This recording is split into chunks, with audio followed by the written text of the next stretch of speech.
friends, welcome back to another video. I hope you guys are excited for another sit down video. I just got back from the splash pad and my boys are at a friend's house and Molly's taking a nap, so I'm excited to have time to sit down and film a video for you guys. If you guys are brand new, hit the red subscribe button down below. It'd make me really excited. I want to make a real push here and I want to see how many likes we can get for this video. So if you guys like these talking sit down videos, like this video. Okay, so I've been wanting to do this video for a very long time, and so I thought I would get into it and basically wanted to share with you guys my personal experience of how I grew up in a biracial home. If you guys did not know, maybe some of you do, maybe some of you don't, but I am half Thai, so my dad is American, he's Caucasian, and my mom is full-on Thai. She is from Bangkok, Thailand, and she moved here to the United States when she was about 24 years old.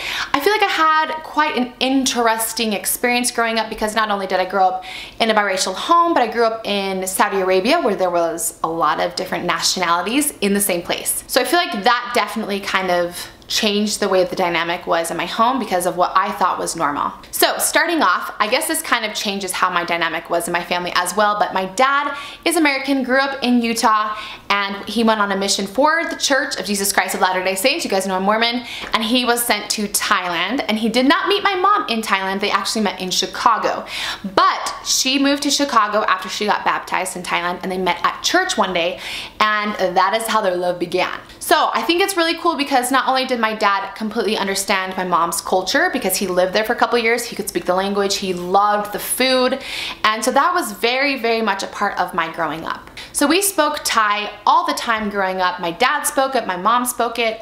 When my brother went on a mission for a church, he ended up going to Thailand, and so I thought for sure I would go to Thailand, but you guys know I went to Ukraine where I met Brad. So the first few years of my life, I lived in Saudi Arabia, as you guys know, and so there were so many different nationalities, kids, parents, they were from all over the world, literally. Mauritius, Bangladesh, India, Pakistan, England. Then I moved to Utah in the early 90s, and that was a shock for me because everybody was the same where I lived. And that was difficult because my teacher would introduce me and say, "This is Michelle, she's half Thai, and she lived in Saudi Arabia," thinking it was so cool. But when you're a little kid and you've grown up in Utah and everybody's basically the same, you're gonna think that's weird. And so people thought we were pretty weird. It was really hard because my mom would always invite people over for dinner because she's a good cook, and then kids would make fun of the food that she made or make fun of her accent or just kind of thought that we were weird, and that was so hard as a kid because all you want is to fit in, and that makes me angry because I'm so passionate and I'm so proud to be Thai, but as a kid you just don't see it like that, you know?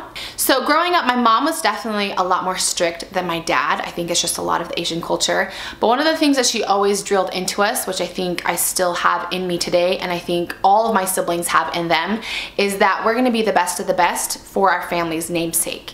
And that's really big in Thai culture and in a lot of Asian cultures, I think, is to just be proud of the name that you have and don't do anything to kind of shame your family.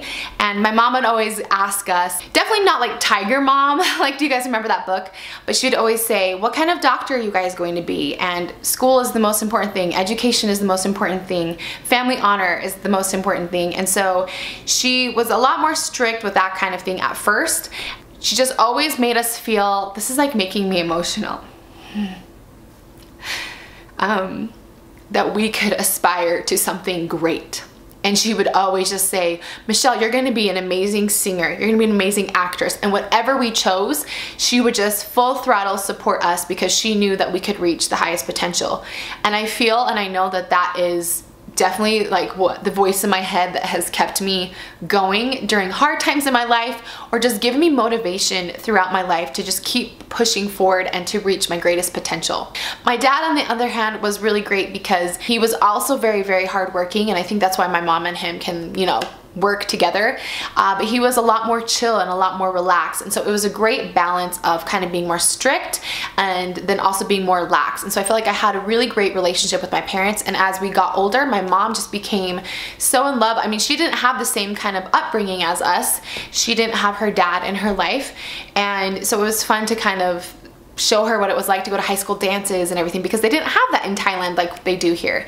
And that was a really great thing. There was definitely a lot of my dad teaching my mom kind of how cultural things work. One of the biggest things that is like a huge sign of respect in an Asian home that I still do is take off my shoes. And so even to this day when people come into my house and they have their shoes on, I'm kind of like, Oh yeah, duh.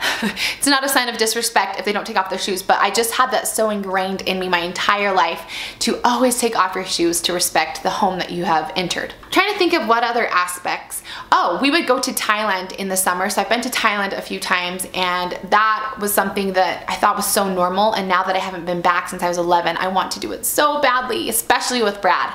I thought my parents did such a good job of teaching us both cultures and making sure that we knew where we came from on both sides.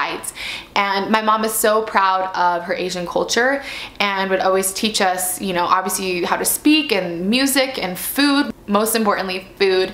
And my dad was also quick to help and jump in and teach us that as well. My dad was always such a great voice of reason when my mom couldn't understand kind of like culturally how things worked, and I feel like they were the perfect balance. I remember sometimes just wishing I could be normal, so I could fit in and I wouldn't be the weird kid. I remember kids making fun of the way my mom talked or the way, you know, I looked.